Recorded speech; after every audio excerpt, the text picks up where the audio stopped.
What the... Is that... Cobalt? Huh? Vol, what are you doing here? You were just in the last video. Yeah.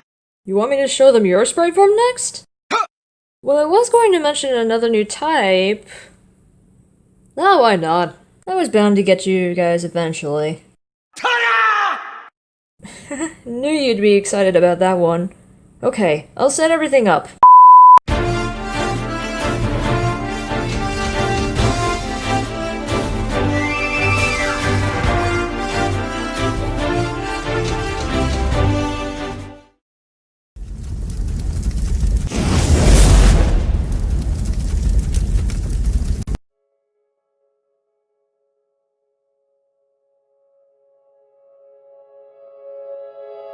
Hello, people! This is Red here, and welcome to another episode of Project Erolenis, the series where we take my Fakemon region and redesign it to meet more recent standards. Today's focus is on regional variants, which is something new to the region. Before we get to that, I have some other information to share with you first.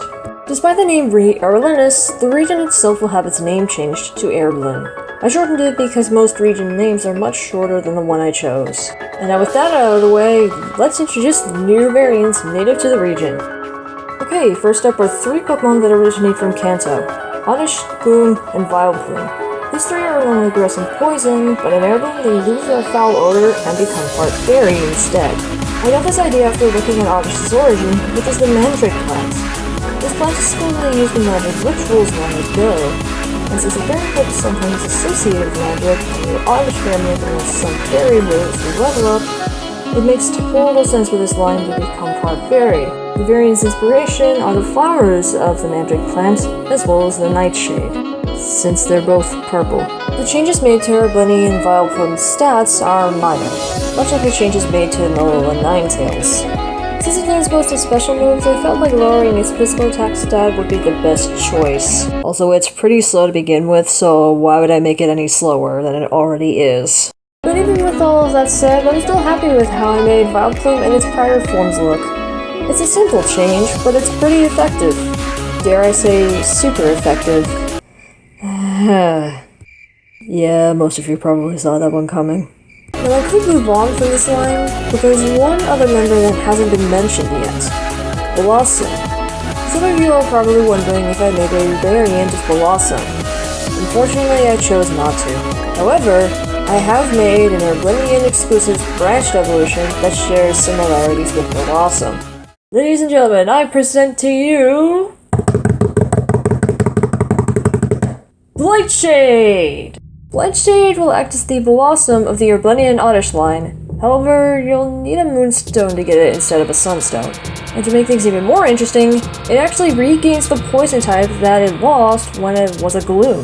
This makes it a Poison and Fairy type as opposed to Grass and Fairy. I thought it would be cool to have the types of this evolutionary line be the opposite of the Cantonian line. This decision is also fitting, seeing as how both Mandrake flowers and Nightshades have alkaloids, which can be toxic depending on the kind. And before anyone asks, yes, the main line can still learn poison moves. They just won't get stabbed for them. Since Blossom is based partially on a hula dancer, I thought I'd take Blightshade's design down a similar route, with its petal dress mimicking the dress of a German folk dancer, but I still wanted it to connect with the rest of the line. So I stuck a leaf and berry onto each ear.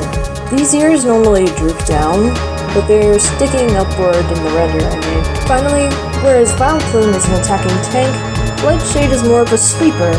It has better speed and slightly higher special attack than Vileplume to make up for its loss in bulk. Okay, that's line 1, on to line 2. I'm only going to show you guys 2 regional variants for right now, since I want to save the rest for later. The second line in question is one that can be commonly found in Univin caves, the Woobat line. I originally had Zubat in mind, but I already did a variant for a poison-type Kantomon, so I thought I'd mix it up. I also took a look at the mops over Woobat's eyes and thought, what does it look like under there? So I trimmed that fur down and made it look more like a common Noctowl. It and Swoobat also have a bunch of small rocks in their bodies as a result of learning new ways of traversing through caves. They also become ground flying as opposed to psychic flying. I chose the type because I was inspired by an extinct family of burrowing bats. Some living bats roost in rock crevices too, which this line can make by using their pointy rock tails. The line has a more varied change in stats compared to the previous variant, and winds up being more versatile, meaning it can make good use of both special moves like Air Slash and physical moves like Drill Run, both of which you can learn through level up. Finally, it pays homage to both the Pavel and Chiroploid lines. Since the both of them aren't going to make it into the new Airblin decks, I decided to include elements of both in Erolenis and Woobat and Swoobat's design. And that's all for today's video. Before we go, however, I'm happy to say that I'm currently working on dex entries for all the Pokemon revealed in this series. They will be released eventually onto my deviantart, which you can check out in the description below. Anyway, this is RedParagonG, and until next time, keep on rockin'!